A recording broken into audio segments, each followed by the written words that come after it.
Good morning बच्चों, class 9 home science में आपका स्वागत है। चलिए आज हम नया चैप्टर स्टार्ट करते हैं, चैप्टर 3, जिसका नाम है गृह कार्य व्यवस्था, जिसको इंग्लिश में बोलते हैं होम वर्क मैनेजमेंट।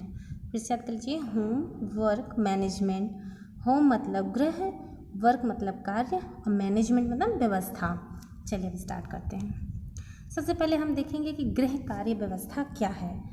गृह कार्य व्यवस्था का अर्थ होता है कि घर के सभी कार्यों को एक योजना बनाकर किया जाए, जिससे समय, श्रम और धन की बचत हो सके। फिर गृह व्यवस्था करते समय निम्नलिखित तत्वों को ध्यान में रखना चाहिए। सबसे पहले क्या रखना चाहिए कि घर के समस्त कार्यों की एक योजना बनानी चाहिए। अगर हम योजना नहीं बनाएंगे किसी काम को तो हमारे सारे काम जो है अस्त व्यस्त हो जाएंगे, व्यवस्थित रूप से नहीं हो पाएगा। कुछ सामान है तो कुछ सामान नहीं है।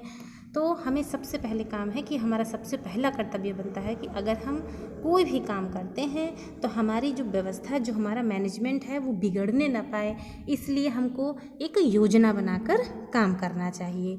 दूसरा है, योजना के अनुसार कार्यों को किया जाना चाहिए। फिर जिस हिसाब से आपने योजना बना रखी है वैसे वैसे ही सबको उनके हिसाब से अपना कार्यों को समझा देना चाहिए। तीसरा है, कार्य प्रक्रिया पर पूर्ण नियंत्रण रखना। जो भी आप काम करते हैं उस पर आपको पूर्ण नियंत्रण होना चाहिए, ध्यान भी देना चाहिए कि हमको किस समय में कितना काम करना है, क्या क्या करना है। पता चले एक काम को आपने इतना कर दिया कि दूसरे काम के लिए आपके पास टाइम ही नहीं बचा, तो आपको इसमें नियंत्रण रखना चाहिए। फिर है, कार्यों को प्राथमिकता के अनुसार करना चाहिए। जो सबसे पहले ज़रूरी काम है उसको आप सबसे पहले करिए, उसके बाद दूसरे काम करिए। जैसे सबसे पहले हमारे घर में जब हम उठते हैं सबसे पहले झाड़ू पोछा, नहाना धोना, इसके बाद फिर हम किचन में जाते हैं, क्योंकि हमारा सर्वप्रथम काम क्या है, स्वच्छता। सर्वप्रथम काम होता है स्वच्छता। उसके बाद फिर हम अपने भोजन की तैयारी करते हैं, पूजा करते हैं, सबको नाश्ता पानी देते हैं, फिर दिन भर काम करते हैं। लेकिन एक क्रम से, एक हमारा रूटीन है कि हमको इसके बाद ये करना है, इसके बाद ये करना है, स्टेप बाय स्टेप हम सारे काम को पूरा करते हैं। चौथा, कार्यों को प्राथमिकता के अनुसार कर रहे हैं, ये आपने समझ लिया। पांचवा है, परिवार के समस्त सदस्यों को उसकी आयु, योग्यता और क्षमता के अनुसार कार्य सौंपना चाहिए। देखिए इस हेडिंग में ये बताया गया है बच्चों, जैसे आप लोगों ने देखा होगा जो बच्चे होते हैं उनको कहते हैं बच्चे जाओ आप लोग खेलाओ कूदाओ, या वैसे कोई काम हो गया, जैसे कोई फंक्शन वगैरह पड़ता है तो उनको दे दिया जाता है कि आप चलिए लहसुन छील लीजिए, कोई मटर छीलने बैठ गया, कोई खेत का काम देखने चला गया, कोई कुछ काम कर रहा है।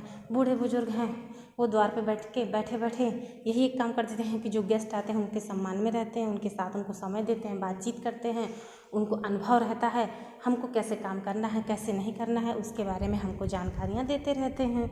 तो जिस हिसाब, जिसकी जैसी योग्यता हो और जिसकी आयु हो उसी हिसाब से हमें उनको काम सौंप देना चाहिए।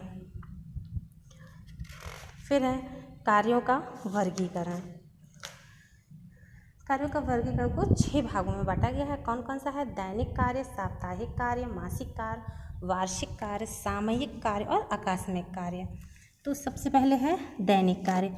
दैनिक कार्यों में वो काम आते हैं जो प्रतिदिन किए जाते हैं, जैसे बर्तन धोना, खाना बनाना, घर की साफ सफाई, कपड़ा धोना, बच्चों को तैयार करना, खरीदारी करना, आराम करना और मनोरंजन करना। साप्ताहिक कार्य में कुछ ऐसे कार्य होते हैं जिन्हें हम प्रतिदिन नहीं कर पाते हैं, मतलब हमारे पास इतना समय नहीं होता कि हम वो काम रोज़ कर पाएँ, तो उनको सप्ताह में एक दिन किया जाता है। अधिकतर घरों में यह कार्य रविवार को होता है, मतलब छुट्टी का दिन होता है सबका।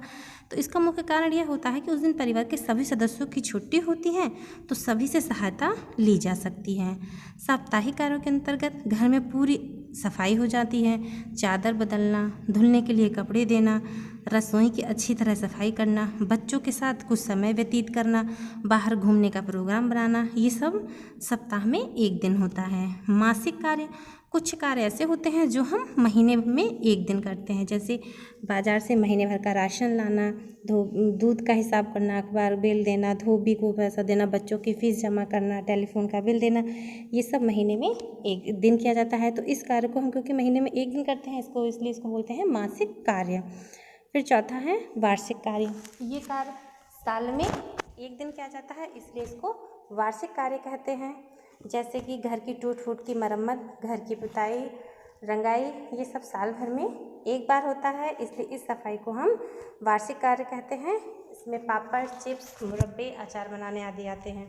फिर है सामयिक कार्य। कुछ कार्य समय पर करने पड़ते हैं, जैसे स्वेटर बुनना, जैसे सर्दी गर्मी में स्वेटर बुनना तो सर्दी में, तो ये एक समय है कि सर्दी का समय आते ही गृहिणी स्वेटर बुनने लगती हैं। आम के सीज़न पे आम का अचार बनने लगता है। तो ये सब हमारा जो है वो सामयिक कार्य, मतलब समय के अनुसार कार्य करना। आकस्मिक कार्य, ये कार्य वो होते हैं जो अचानक सामने आ जाते हैं, जैसे परिवार में होने वाली शादी, विवाह, ये सब अचानक से आ जाते हैं। तो इस समय जो हम साफ सफाई करते हैं वह हमारी आकस्मिक सफाई के अंतर्गत आती है। आज के लिए इतना ही, कल आगे बढ़ेंगे।